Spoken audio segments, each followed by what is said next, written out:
चलो शुरू करते हैं। आज की वीडियो में हम वैसे तो पढ़ेंगे Newton's law of motion. Newton की गति के तीनों नियम पढ़ेंगे। उससे पहले दो डेफिनेशन है, इन्हें देख लेते हैं, बहुत आवश्यकता होती है जिनकी। पहली है मोमेंटम यानी संवेग, ये जो लिखी हुई है मोमेंटम यानी संवेग किसे कहते हैं? किसी ऑब्जेक्ट के मास और उसकी वेलोसिटी को मोमेंटम कहते हैं। किसी पिंड के द्रव्यमान और उसके वेग को संवेग कहते हैं। मोमेंटम बराबर मास गुणा वेलोसिटी यानी P बराबर mv। इसे P से डिनोट करते हैं यानी इसे P से व्यक्त करते हैं। P बराबर mv यानी v वेलोसिटी है और m यहाँ पर मास है और इसकी यूनिट होती है किलोग्राम मीटर प्रति सेकंड। अब सेकंड देख लेते हैं। आवेग किसे कहते हैं? आवेग यानी इम्पल्स। जब कोई फोर्स किसी ऑब्जेक्ट पर स्मॉल समय के लिए यानी सूक्ष्म समय के लिए कार्य करता है तो फोर्स और स्मॉल टाइम का प्रोडक्ट यानी तो उस फोर्स और स्मॉल समय का प्रोडक्ट इम्पल्स कहलाता है और इसे जे से व्यक्त करते हैं।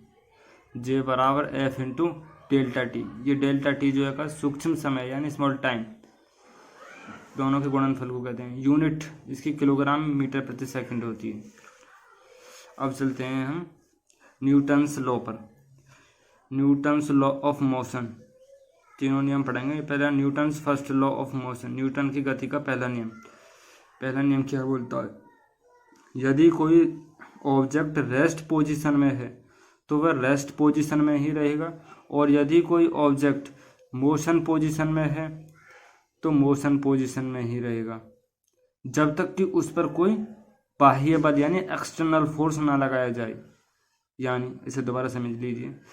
जब कोई पिंड विराम अवस्था में है तो वह विराम अवस्था में रहेगा और यदि वो पिंड गति अवस्था में है तो वह गति अवस्था में ही रहेगा जब तक कि उस पर कोई बाह्य बल न लगाया जाए। और इसी को इनर्शिया लॉ यानी जड़त्व का नियम भी कहते हैं।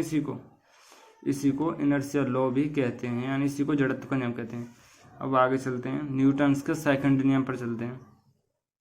Newton's second law of motion, किसी ऑब्जेक्ट के मोमेंटम यानी संवेग, किसी पिंड के संवेग के चेंज होने की दर उस ऑब्जेक्ट पर लगे फोर्स के अनुक्रमानुपाती यानी डायरेक्टली प्रोपोर्शनल होता है और मोमेंटम के चेंज होने की दिशा फोर्स की दिशा में होती है।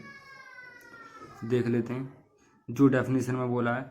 फोर्स की दिशा डायरेक्टली प्रोपोर्शनल होती है किसके? मोमेंटम यानी संवेग के।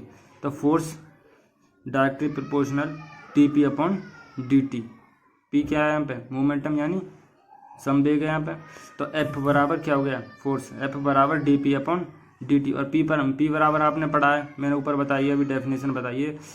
p बराबर mv यानी संवेग। संवेग क्या होता है? संवेग होता है मास और वेलोसिटी का प्रोडक्ट। ये रहा P बराबर होता है mv, तो हमने mv रख दिया और इसमें से m यहाँ पे हमने कॉमन ले लिया तो ये होगा dv upon dt। dv upon dt क्या होता है? ये होता है a, क्योंकि आपने त्वरण की डेफिनेशन पढ़ी होगी, नहीं पढ़ी है तो लिख लो इसको। त्वरण क्या बोलता है? त्वरण होता है वेग परिवर्तन की समय दर को त्वरण कहते हैं। तो वेग v क्या है यहाँ पे? वेलोसिटी यानी वेग परिवर्तन की समय दर को त्वरण कहते हैं। a बराबर dv अपॉन dt, ये त्वरण की डेफिनेशन से हो गया। तो इसके बराबर क्या हो गया? टोटल के बराबर, इसके बराबर a हो गया। अब इसी को हम क्या कह सकते हैं? f बराबर ma। यही हमारा न्यूटन सेकंड लॉ है।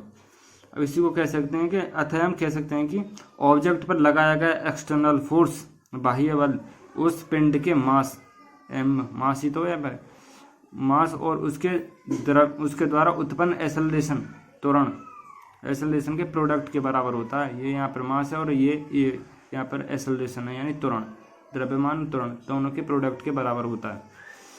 अब इसी में नोट करके लिख लें, इफ अगर a बराबर 0, हमारी a अगर 0 रख दिया हमने यहाँ पर तो वो तो ये तो पूरा ही 0 हो जाएगा।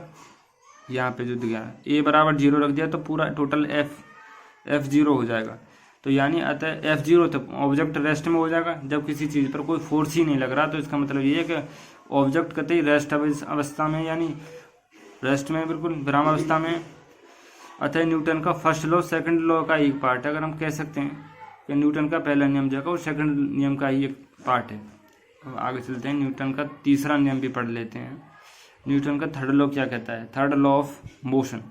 जब कोई ऑब्जेक्ट किसी दूसरे ऑब्जेक्ट पर फोर्स लगाता है, यानी जब कोई पिंड किसी दूसरे पिंड पर बल लगाता है तो दूसरा पिंड भी पहले पिंड पर उतना ही फोर्स अपोजिट डायरेक्शन में लगाता है। पहले ऑब्जेक्ट द्वारा अप्लाई किए गए फोर्स को एक्शन और दूसरे ऑब्जेक्ट द्वारा अप्लाई किए गए फोर्स को रिएक्शन कहते हैं। अतः हम कह सकते हैं कि प्रत्येक एक्शन के प्रति क्या होता है? रिएक्शन होता है, यानी अपोजिट डायरेक्शन में रिएक्शन होता है। और इसी को हम एक्शन रिएक्शन भी कह सकते हैं। वैसे क्रिया प्रतिक्रिया का नियम भी बोलते हैं, इसे लिख लेना। मान लिया ये कोई हमारे पिंड है, मान लेते मैं समझाता हूँ। अगर हमारे पास कोई दीवार है, ये कांच है, मैंने इस पर फोर्स लगाया तो इसकी अवस्था में चेंज हो गया, टेढ़ी हो रही है। मगर अपने दीवार पर फोर्स लगाया तो क्या उसमें आप परिवर्तन ला सकते हैं? आप उसमें कुछ भी परिवर्तन नहीं ला सकते। लेकिन आपने तो फोर्स लगाया, तो उतना ही फोर्स क्यों नहीं ला सकते? क्योंकि जितना फोर्स आप लगा रहे हो वो दीवार भी अपोजिट डायरेक्शन में उतना ही फोर्स आप पर लगा रही है ना। इसलिए ये न्यूटन का थर्ड लॉ के कारण होता है। जैसे कि बंदूक से जब गोली निकलती है तो वह पीछे की ओर धक्का देती है, उसमें एक्शन रिएक्शन का नियम भी तो फॉलो होता है। न्यूटन का थर्ड लॉ ही फॉलो होता है उसमें। जब हम किसी फोर्स पर बल लगाते हैं, जैसे हम खटका हमारा गोली पर दबता है तो गोली भी उस पर बल लगती है, फोर्स लगता है, तो गोली भी इतना ही फोर्स अपोजिट डायरेक्शन में लगाती है। इसी वजह से बंदूक जो है पीछे की ओर धक्का देती है। और आज की वीडियो में इतना ही। अगर आपको ये अच्छी तरह से समझ में आया है तो कमेंट बॉक्स में कमेंट करें। अगर अगली वीडियो जिस भी टॉपिक पर चाहते हैं कमेंट बॉक्स में टाइप करें। अगर वीडियो अच्छी लगे तो चैनल को सब्सक्राइब और वीडियो को लाइक करें। Thank you for watching this video.